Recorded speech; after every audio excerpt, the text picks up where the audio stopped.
All right, guys, welcome back. Part 2 begins now. Yeah, guys, this is Max. Maybe Max, you can introduce yourself again. Yeah. The guys who are joining us for part 2. Hi guys, welcome back. I'm Max. With an R. Yes, Max with an R, like Bruno Mars, but with an X.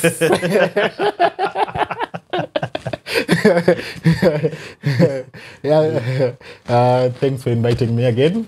Yeah, so let's get into it. So now, we were talking about investments, right? Yeah. So you had mentioned, in part 1, you'd mentioned about MMF, which is money market funds. Yeah. So maybe you can jump into money market funds. This is regards to you're employed. First of all, how did you learn about money markets? Why should someone consider, or why did you consider investing in money markets? What are the benefits? How do I pick money markets? The type of money market to invest in? Yeah. Okay. So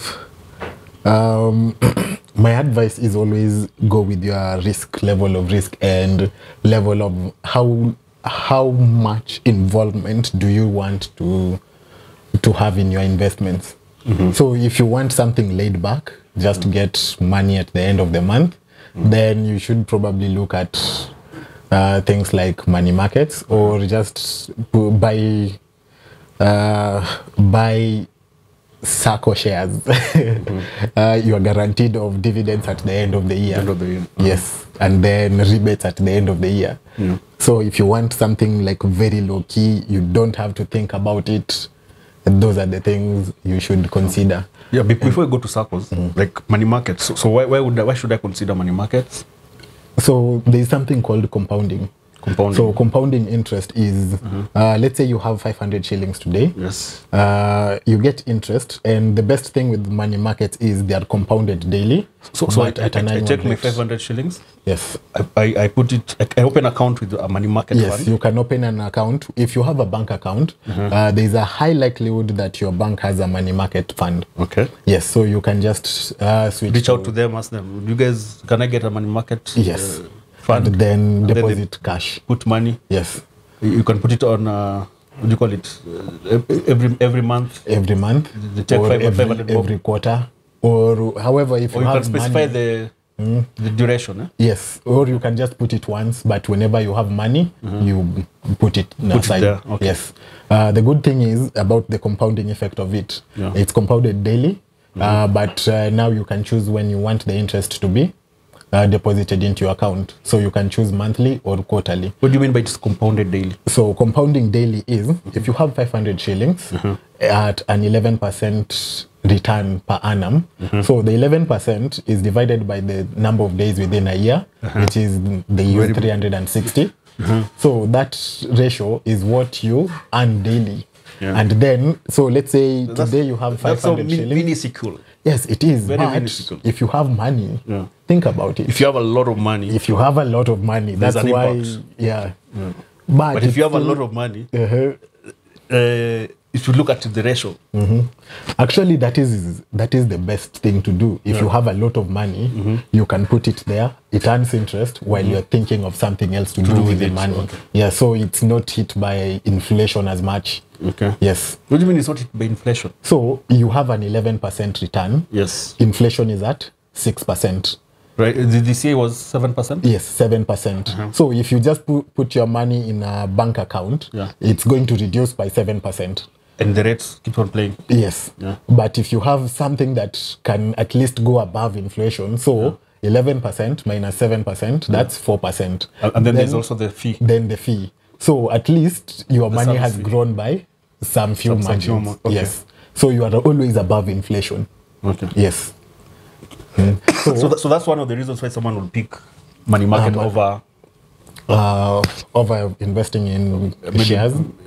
Shares, eh? Yes. Shares is a bit... it involves a lot of work, and then if you are not, let's say if you're not finance savvy, or if you're not into finance kabisa, utagongwa. Warren Buffett made it easy for us. Just put. Don't look at how it plays. Just put money. Just keep on buying. You'll keep on buying, but last Or year you just invest in index funds. That's what Warren Buffett's. But still, you have to understand what are index funds.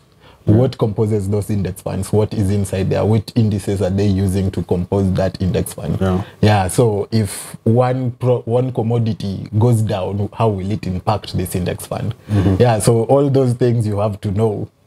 And let's say, for example, Safaricom shares. Last year, February, they were like at 23 shillings. Right now, why? 30. I think I invested in the shares when they were 30 something. Oh, wow. 34. When they are just going into Ethiopia. We've been going down and I've been investing. Right now we're at 13 or 14. I think 13, 12, 13. Yeah. The guys were waiting for it to get to 5 so that they can buy. They can buy. Swatu kama mimi hapa. The thing is, it probably won't get to 5. We don't know. I'm just saying. You might wait. You know, it's so hard to time the market. So the good thing is, right now you'll time it. The moment it reaches like a threshold, for me, I want it if it starts going up and it reaches something like 14.5. That is when I buy it. Yes. Okay. But for the guys who want to play safe, money market is good. Money market is good. So money market is good. You can play around with it. It offers you like easy access to your fund when you need it, and yeah. So those are the things you look out for. Yeah. I would say bonds, but reading about bonds, and so bonds, government bonds and treasury bills. So those are the two things. One, for treasury bills, you have to invest for 1 year, and then you can opt for the interest to be deposited quarterly or half yearly. Mine comes after every 6 months. That's now half a year. Yes. Semi-annually. Yeah. Yes. Did you buy it full price or at a discounted rate? I think it was full. Full. So that means you're going to get it plus. I think it was full. And by the time I was buying, I didn't understand how bonds work. I'm not sure if I understand how bonds work, but maybe let me ask you this question. I put my Kenya shillings forward for a bond. Yes. That money is taken and it's converted to a dollar, invested somewhere. So even if those guys make money in terms of dollar, they'll still pay me into Kenya shillings. So in other words, I'll be losing money because, as you can see, the Kenya shillings is misbehaving. Yes. So I'm minus. I've lost like almost 20K now. Wait, you invested in dollars or in shillings? In shillings. But if you invested in shillings, then that means you just let's say for absolute currency, Kenya shillings. Did you gain or did you lose? Loss. You lost. So I'm saying it's negative. It's minus the amount of money that I can see it visually. Like why? Why are you losing money in bonds? Because I thought for bonds, what you do, if you buy government bonds? Yeah, it's government. It's government. Infrastructure. Yes. So, that means that the interest has been going up. Yeah. Yes, but clearly inflation is up. Inflation is up. The dollar is up. So Kenya shillings is not even the dollar. It's about the interest rates. Interest rates. Okay. So if the interest rates go up, that means that the likelihood of a government defaulting on their debt is going up and higher. So you are losing money. So probably next year I might not get my something like that. Interest. Something like that. It's okay. So that is the other risk. I'll take back my money. That is the other risk you have to. I'll take back my money. But it was a good experience for me because I wanted to understand how bonds work. I also wanted to have that experience of earning something from bonds because I've been doing a lot of experiment with every other investment option. So I've done bonds. I haven't done treasury bills, but I've done bonds. I've done money markets, 3 money markets. I've done. I'm supposed to do mutual funds pretty soon.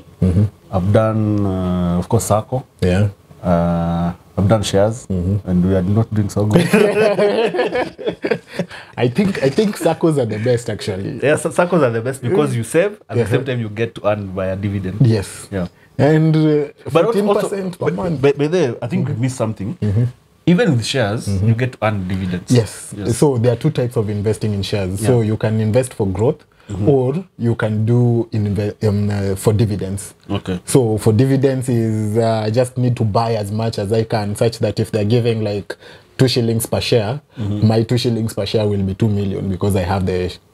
So it kind of covers that that value you lost when the share price was tanking. Okay. Yes. So what advice would you give someone who is got an employment? Remember, this guy is also thinking about marriage, thinking about having a family, thinking about now going back to culture, thinking about building a house. Yes. Buying land. And not just buying a house, buying a house in Ushago, that is up country, and also buying a house within Nairobi, within somewhere, or not within Nairobi, urban. outskirts of Nairobi. So what advice would you give such a person? Well, you have a big plan, break them down into achievable goals. So if you want to buy land somewhere, you know how much is that land. Then find places where the financing will give you better financing. For my best advice is the moment you get into employment, you get into a circle. Yes, find a reputable circle and join it. The good thing about circles is you get to invest. You get to save.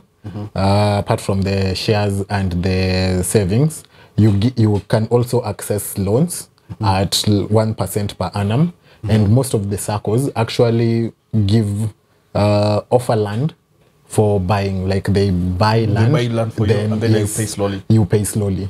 So those are the things that you can target. They offer like cheap cash for you to reach your goal. Yes. Okay. So that is my best advice, or that is the advice, the path I would advise anybody starting employment to go into. If you want to hit your big projects, go the circle way. Okay. You will never save until you get that 1 million to buy that land. Yes. Okay. For money markets, do it for two reasons. One, if you're doing a sinking fund, or if you just need capital preservation. You gotten like a big check. Probably one of your deals went through. You still don't know what to use this money for. Put it in a money market fund. Let it grow as you think of the next step. The worst advice anybody can give you is start a business.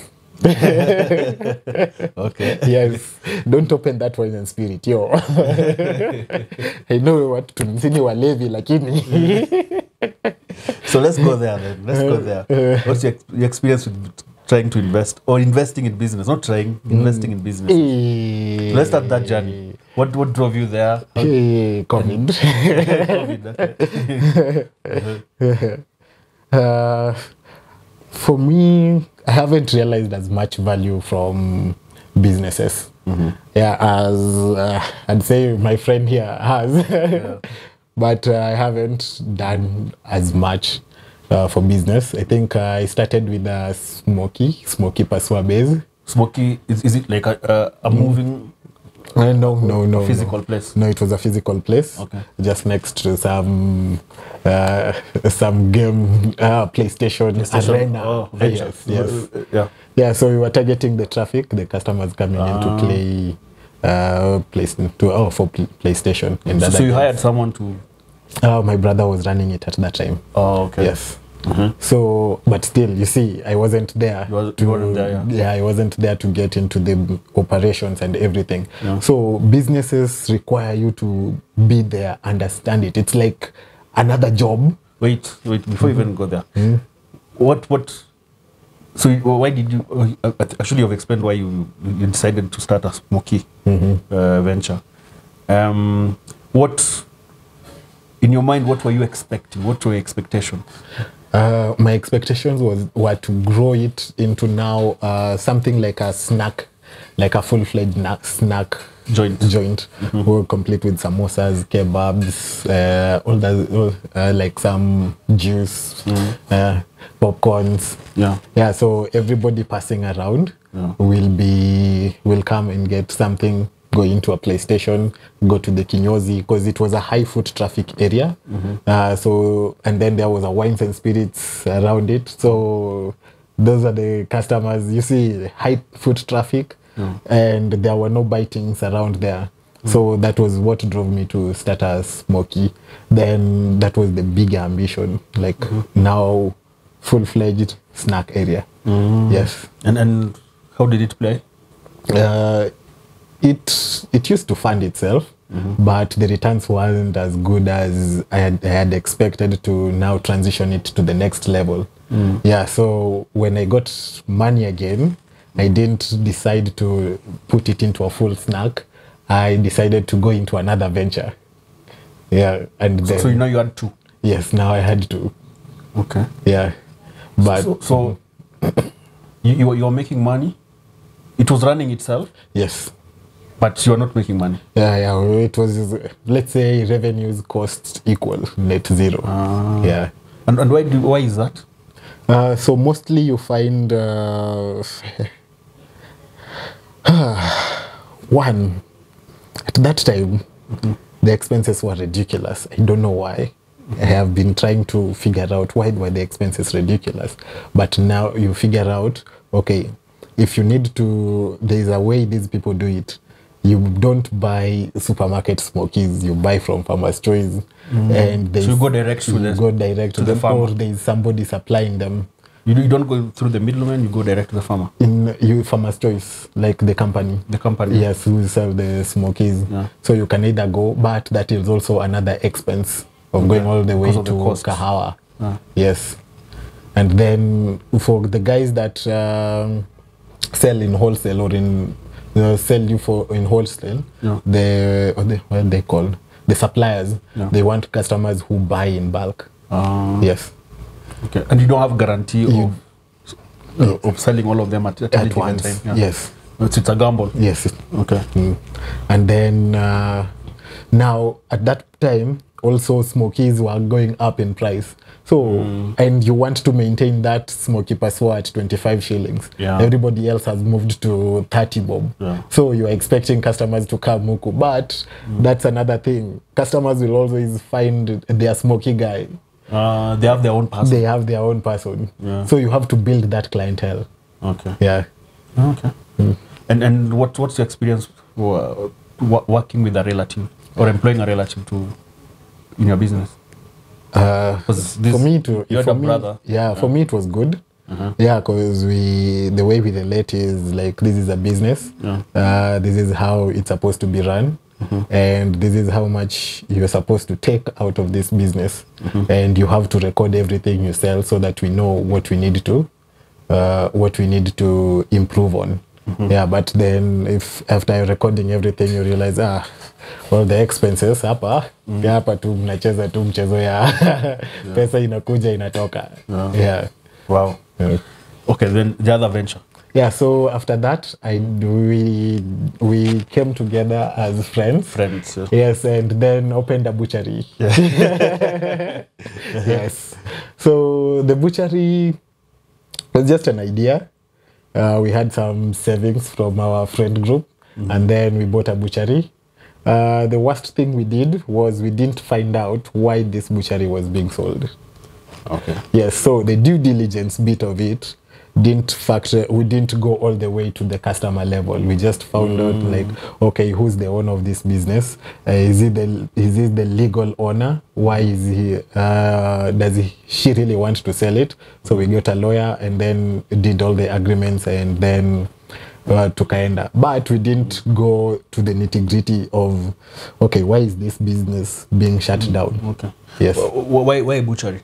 Because okay, so where I used to live, we have the Waiyaki way all the way to Rioni. Yeah. It's blocked. Highway. Yeah. Yes, it's a highway. Yeah. So it's with a divider in between. Yeah. So there are only two butcheries. Actually, there are only two butcheries. That one, and then the other one was way, it was kind of far. They were spaced out. Yeah, they were spaced out. Yeah. And then the others were on the other side of the road. So for you on this other side of the road, if you need any meat, you have to go to the other side or go to the other butchery. So, and since this one was strategically placed, just next to the stage. So it seemed. Yes, so it seemed. Yes. But yeah, so it seemed at that point. Yeah. So it was strategically placed and everything. So still targeting foot traffic from customers who bought, going to their homes any time of the day. Yeah. Yes, you always have meat and everything. Yeah, so at that time, the butchery had been closed for, let's say, for like 6 months. Yeah. So everybody else had gone back to Ule Jama, the other butchery. Yeah. Yes. So he has built a clientele that you can also not Take away. Yeah. Yeah. So those are the things you have to look at. Yeah. Yeah. If you're going into a business venture, look at the customers who are going to buy. What are they saying? Do they actually want this thing? What was the reason later on? Did you find out why it closed? Yes, they were saying that butchery was selling contaminated meat. Yeah, so they were, or this beef haijauzwa. So there is something they used to put on, and then it lasts longer, which was affecting them kinda. Okay. Yes. Wow. Okay. So So they used to add preservatives. Yes, to the beef. To the beef. Yes. Okay. So they never used to sell fresh. Also. Yes. So I understand why when businesses start afresh in a new place, they say under new management in capital letters and under new management. Yeah, it gives the customers some sense of reliability, like trust. Yes. Renewed trust. Yes, that this thing won't happen again. Yeah, so I think that is a lesson I learned, and still be involved into the business. Okay. Yes. So apart from that venture, have you considered doing something else? And Mama Q, you have all these lessons, eh? Yes. So my next venture is I'm still planning on my next venture. Yeah. Right now I am doing end-to-end research. I'm doing all the way from getting the money, how am I going to finance this? From the financing, how am I going to manage it? And from management, how am I going to now reach the customers? And do customers actually want what I am producing? Okay. Yeah, so that is the stage I am in currently. It's risky. It's very involving, but I am up for the task. So right now I'm still in the research stage, planning it, such that obviously you can't plan everything. Yeah. But in case of anything, you are already prepared. That if you are prepared for that uncertainty. Yes. Okay. Yeah. Cool, man. So would you classify yourself as an investor, an entrepreneur, or just a curious Kenyan trying to figure out life? I'm a curious Kenyan trying to figure out life by making money. Chasing money or making money. Chasing money. Chaser. Yes, money chaser. Money chaser. Yeah. So cool, man. Is there anything else that you want to share based on this conversation to enlighten us? Yeah. So, parting shot. Yeah. Don't start a business unless that you are. So this is the culture of Kenyans with side hustles. And this is also what I think I did at some point. Yeah. You have money, you throw it in that business, employ somebody to run it, and then you're not as involved into that business. You're hoping magically. Yes, that this person that you have employed will grow that business. Remember, you started this business with a vision. Yeah. You are the only person who knows what you want from that business. Yeah. So be there, be very, it's like your second job actually. Like a child. Yeah, take care of your child. Take care of it. Yeah. Yes. Review the homework every day. Yes. Go look at the books, check the books. Go to visiting day, ask the teacher, why is the performance like this? Yes. If there is need for you, if you need to improve something, take a pesa hapo hivyo and see it flourish. Yeah, but be involved in that business. Don't put money and then hope for good things to happen. Okay. Yeah. So guys, and do your research always. And pay taxes. Pay taxes, guys. Pay taxes. Even when they get higher, paying them. The government has to eat. And someone has to... I don't want to mention that. Yeah. So guys, thank you guys for joining us. Hope you guys had a blast for this session. Myself, I've learned a lot from investing the Kenyan way. Yes. And of course, I'm not going to start a business. Unless it's tech related, I'm not going to start a business. But thank you guys for joining. Hope you learned something and see you guys in the next one. Peace.